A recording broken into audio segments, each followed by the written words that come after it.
Bueno, continuando con el videolibro, cuando lo hubiera sí existe.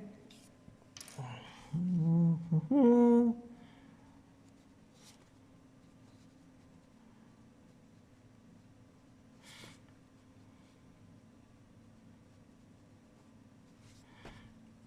El 8.2.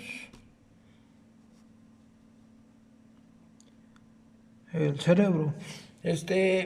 Hice el borrador en lápiz y lo estoy remarcando con pluma porque aquí hay unas lámparas que pueden distorsionar un poquito más la imagen de por sí. Le vamos a echar mucha imaginación. Hago una aclaración respecto a la velocidad de la electricidad,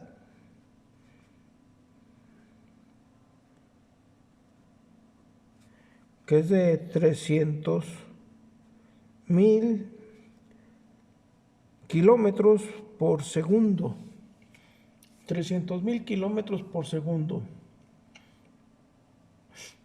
Podemos imaginar en cuánto tiempo tarda una señal eléctrica del dedo gordo del pie al cerebro y cuánto tarda el cerebro en dar una respuesta y mandar una orden.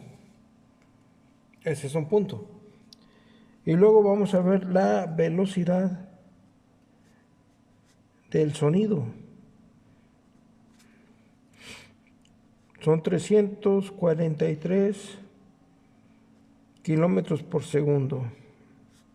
Aproximadamente, porque aquí ya hay variación en la temperatura, el viento, otros factores que intervienen. El agua también afecta a la transferencia del sonido. Entonces, había un instructor que ponía este ejemplo. ¿Cuánto tiempo tarda el sonido de un disparo de un arma de fuego? Estoy hablando del ejército.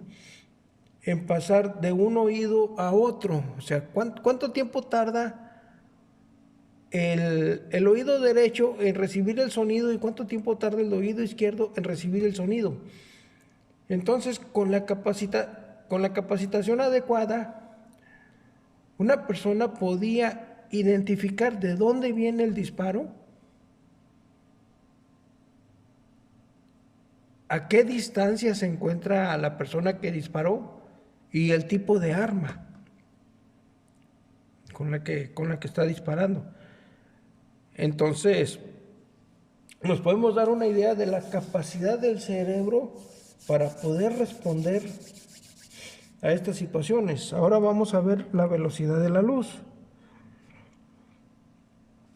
La velocidad de la luz es la misma, 300.000 kilómetros por segundo. Pongo la velocidad de la luz porque la luz la percibimos a través de los ojos. Recordemos que los ojos es la parte del cerebro que podemos ver. Voy a pausarlo tantito a ver si no se corta. Bueno, entonces continuando, los ojos son la parte del cerebro que podemos ver. Entonces podemos imaginar más o menos como a qué velocidad estamos recibiendo información y cuánta información estamos recibiendo. Así vamos a dibujar al monito. Tenemos el ojo. Como ya dije, le echamos mucha imaginación. Los ojos que nos dan el sentido de la vista. Tenemos el oído a un lado del cerebro también.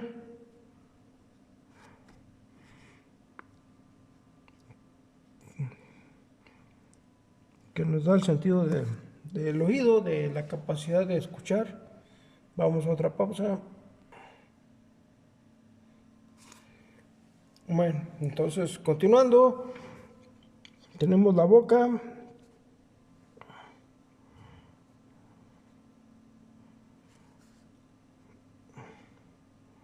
que nos da el sentido del gusto. Tenemos la nariz, le echamos mucha imaginación, aquí viene la nariz, que nos da el sentido del olfato. Entonces hasta aquí podemos ver que no son los órganos más importantes, pero están cerca del cerebro, o sea, eso disminuye el tiempo entre la percepción de algo y la respuesta del cerebro. Tenemos el sistema nervioso. Como ya dije, le echamos mucha imaginación.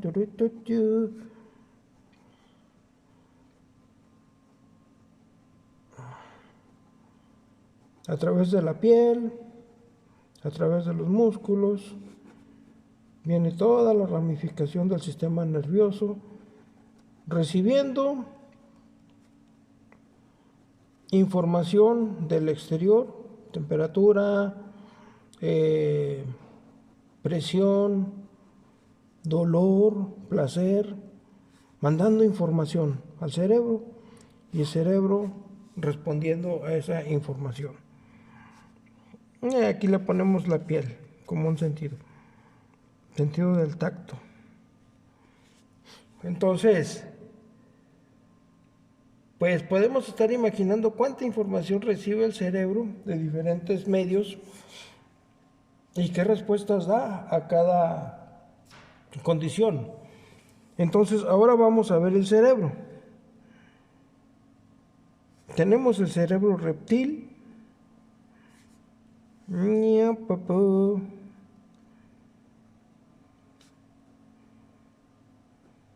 Al cerebro reptil lo vamos a comparar con un bebé y corresponde al instinto. Claro que esto es muchísimo más complejo de lo que lo estoy poniendo aquí. Aquí lo estoy simplificando al absurdo y le estoy poniendo mucha imaginación. Estoy quitando mucha información porque a consideración mía necesitaría más tiempo para poder explicar estos conceptos y puedo cometer errores. De por sí estoy cometiendo muchos errores porque estoy quitando mucha información. Lo estoy simplificando todo al grado del ridículo, porque a mí lo que me interesa es que ustedes tengan una idea más o menos de qué es lo que está pasando. Porque a veces tenemos miedos de forma inexplicable, porque a veces los ataques de angustia, los ataques de pánico,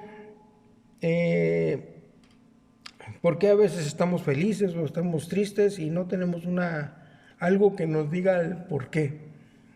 Entonces aquí medio más o menos estoy tratando de explicar a consideración mía y en base a lo que he aprendido, más o menos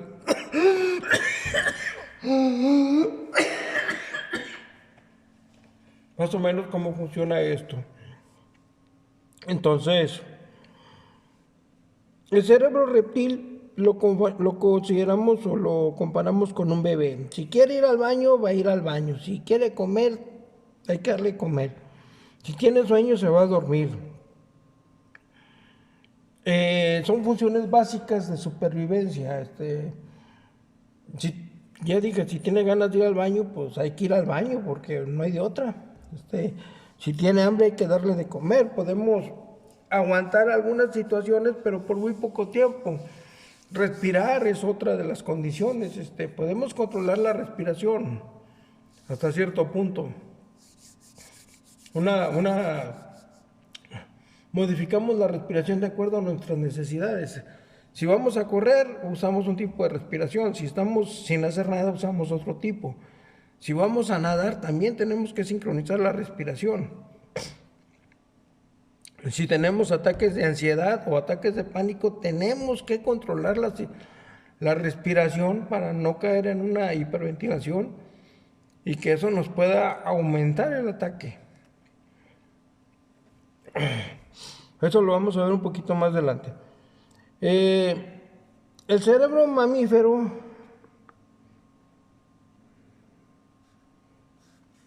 mamífero, lo comparamos con un adolescente. Y aquí es donde vamos a poner al lenguaje corporal.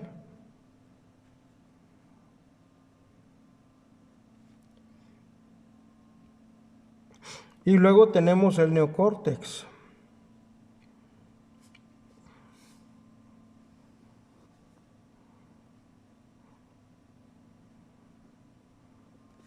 Al neocórtex lo interpretamos como, mejor dicho, nos da la capacidad de interpretar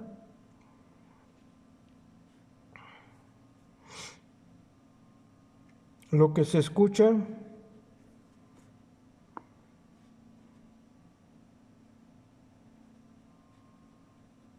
y lo que se habla en un lenguaje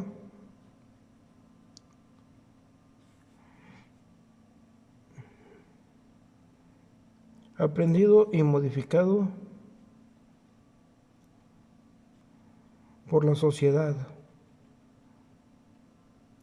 Es decir, aprender otro idioma, escuchar otro idioma, interpretarlo en nuestro propio idioma, aprenderlo y saber cómo utilizarlo. Aquí vamos a ver mucho la programación neurolingüística, pero igual de una forma sencilla. Entonces, hay algunos datos que yo considero necesarios para saber cómo funciona el cerebro. Entonces, el cerebro es egoísta. Al cerebro lo único que le interesa es tener placer y tener comida. El cerebro es adictivo y aquí hay que tener atención a que el cerebro recibe cócteles hormonales y en base a esos cócteles hormonales se emiten las respuestas. Tenemos un programa natural de nacimiento que nos permite identificar las reacciones o el lenguaje corporal, las microexpresiones, de una forma instintiva. La risa, la sorpresa, el enojo, la tristeza, la alegría, son respuestas instintivas que ya vienen en el programa. Entonces, estas sí vienen en el cerebro reptil. Conforme el bebé va creciendo, empieza a aprender el lenguaje corporal. El niño en un principio es puro lenguaje corporal natural. Cuando es bebé, cuando va creciendo, empieza a aprender el lenguaje corporal de los adultos. Y ya en su versión adulta aprende a modificar sus expresiones. Primero aparece la microexpresión, es la respuesta genuina a una situación. Después la modifica en base a la información que recibe.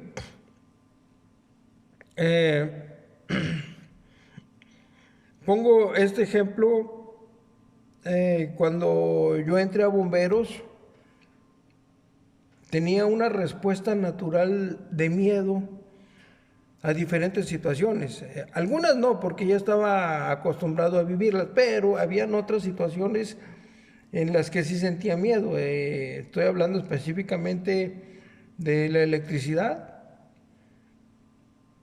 y de la altura, andar bajando gatitos de los árboles, o rescate en alturas con cuerdas, y animales, arañas, capturar tarántulas, capturar arañas.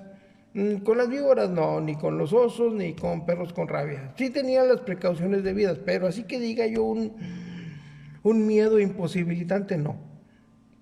En las otras situaciones sí. Entonces, cuando ya se hace el curso de supervivencia del bombero, se toman en cuenta diferentes factores para poder tener una respuesta más adecuada a cada situación, disminuyendo el riesgo para el bombero. y para poder asegurar lo mejor posible el rescate de la víctima. Entonces, con la práctica se va modificando la respuesta a la situación y aunque el miedo no deja de existir, la respuesta que ofrecemos nos permite actuar como si no tuviéramos miedo. Es como cuando uno empieza a manejar un nuevo vehículo, un vehículo estándar. No pasas de manejar un vehículo compacto a manejar un camión. Entonces, en un principio tienes precaución y después, conforme lo vas practicando,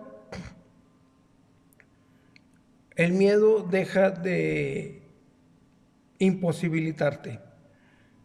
Conforme vas aprendiendo a controlar tu respiración, los ataques de angustia van a ser menos y van a ser más fáciles de controlar, porque ya vas a saber en qué momento vas a entrar a un ataque de angustia o a un ataque de pánico y vas a aprender a controlar la situación, empezando por controlar tu respiración. Entonces, el cerebro se hace adictivo a los cócteles hormonales, dependiendo de la intensidad con que reciba el cóctel, como en el caso de las drogas, o la frecuencia con que está recibiendo ese cóctel.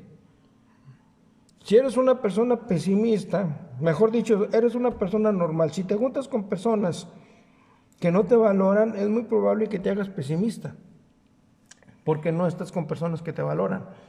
Si te juntas con las personas que te valoran, que te animan a ser mejor, entonces es muy probable que te hagas optimista. Entonces, como el cerebro se hace adictivo, el pesimista se hace más pesimista, el optimista se hace más optimista.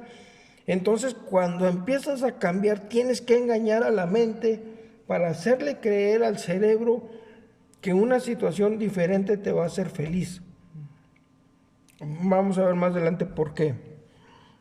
El cerebro es flojo, huevón, no le gusta trabajar. Entonces se va por la respuesta más sencilla. Si a una situación tú la respondes llorando, gritando, yendo de compras, yéndote a la comida, escondiéndote en el gimnasio, escudándote en el trabajo, cuando se vuelva a presentar esa situación, el cerebro va a ir a lo mismo. No sé si hayan visto una película que se llama Perdiendo el Control, donde a alguien le regalan un control remoto que está relacionado con su vida. Entonces, cuando ese control remoto detecta una situación que a esa persona no le gusta, adelanta todo el proceso de la discusión. Y poco a poco ese proceso se va automatizando y ya después ya no puede discutir por nada, pero se le pasa toda la vida cometiendo errores porque no aprendió a controlar esas situaciones. Entonces es un buen ejemplo más o menos de cómo el cerebro se va por la respuesta más sencilla, evadir la responsabilidad, evadir la situación, porque el cerebro es flojo. Y se va por la respuesta más sencilla, por lo que le causa placer.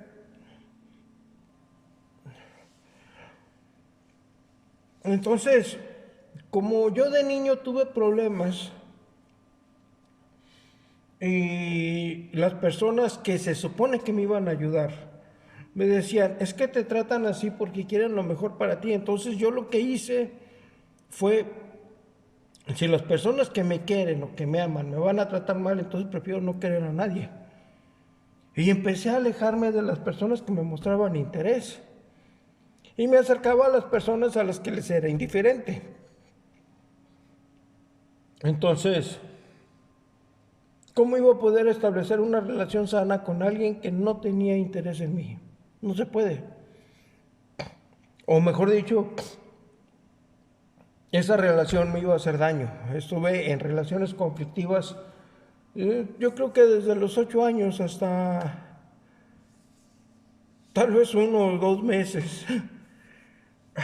Ahorita tengo 49 años. Estoy soltero, no tengo novia, no tengo hijos, no tengo esposa. no tengo casa, no tengo nada. ¿Por qué? Porque la verdad nunca pensé que fuera a vivir tanto tiempo. Estuve en el ejército 9 años y ahí perdí a 19 compañeros. Estuve en bomberos 6 años y ahí perdí 3. Estuve en un cuerpo de seguridad por parte del gobierno federal y ahí perdí a 6 compañeros. O sea, siempre estuve en situaciones que ponían en riesgo mi vida. Por eso no tengo nada. Sí intenté establecer relaciones con otras personas, con mujeres, en su momento con homosexuales cuando no hallaba la salida. Pero como el patrón de búsqueda siempre fue personas que no tenían interés en mí, la situación siempre fue de soledad. Por el contrario, ya haciendo este trabajo, empecé a revalorar a las personas y resulta que aproximadamente como unas 70 mujeres quisieron tener relaciones conmigo y una relación de matrimonio. Hubo mujeres que literalmente me pidieron, o mejor dicho, literalmente me decían que querían tener un hijo conmigo o que se querían casar conmigo. Pero como yo estaba con el patrón conductual equivocado, dije, me quieren lastimar, entonces mejor ahí nos vemos. Yo no sabía cómo modificar. Sí había tenido estudios, o mejor dicho, sí tengo estudios relacionados con la ecuación mental, el lavado de cerebro y la modificación de la conducta, pero no tenía el interés de aplicarlos en mí mismo como ahora. Ya no tengo pensamientos suicidas desde hace tal vez como un año, 6 meses, un año más o menos. Todavía tengo la depresión, pero pues esa también, cuando se presenta ya no le hago caso. ¿Por qué? Porque son oleadas, son picos. Entonces yo creo que conforme pasa el tiempo, esos picos poco a poco van disminuyendo, sea porque estoy sanando o tal vez porque ya los estoy ignorando, ya no me doy cuenta cuando aparecen, a menos de que sea una muy marcada situación, como por ejemplo estas etapas, ahorita estamos en diciembre, entonces empieza la melancolía de todos los planes que hicimos y de todos esos planes que hicimos, ¿cuántos logramos? Yo creo que debemos hacer una evaluación correcta respecto a realmente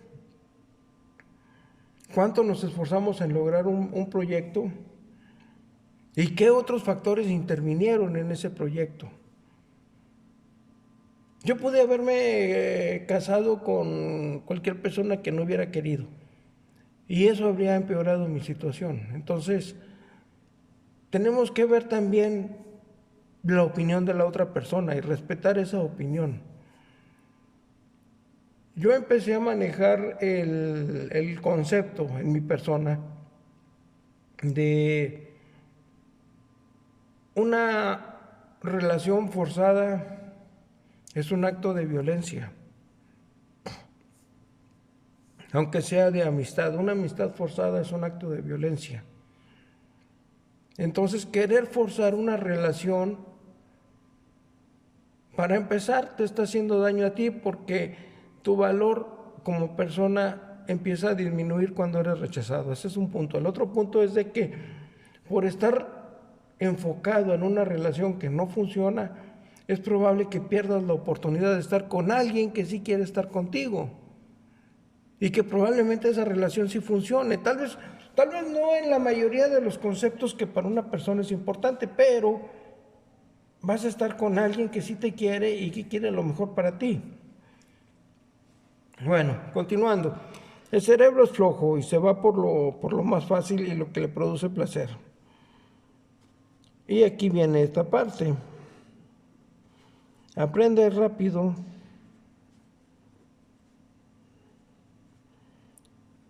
lo que le hace feliz o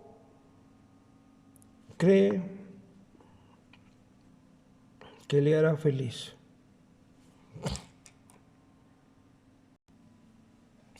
Yo creo, por mi propia experiencia,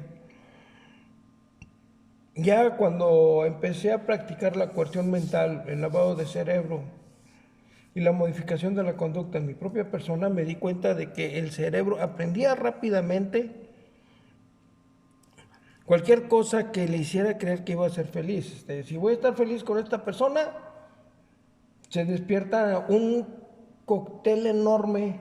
Ya después lo supe de forma científica a través de los trabajos del profesor Eduardo Calixto, doctor Eduardo Calixto. Eh,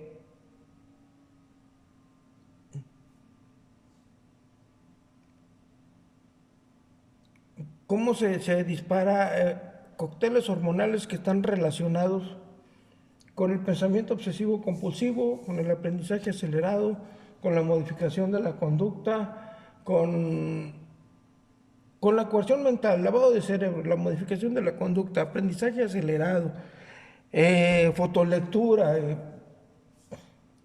todo lo que involucra estar enamorado de una persona y hacerse fanático de esa persona. Entonces, si nosotros nos hacemos fanáticos de lo que estamos estudiando, vamos a aprender muchísimo más fácil todo el plan de estudio. Bueno, por el momento aquí le cortamos.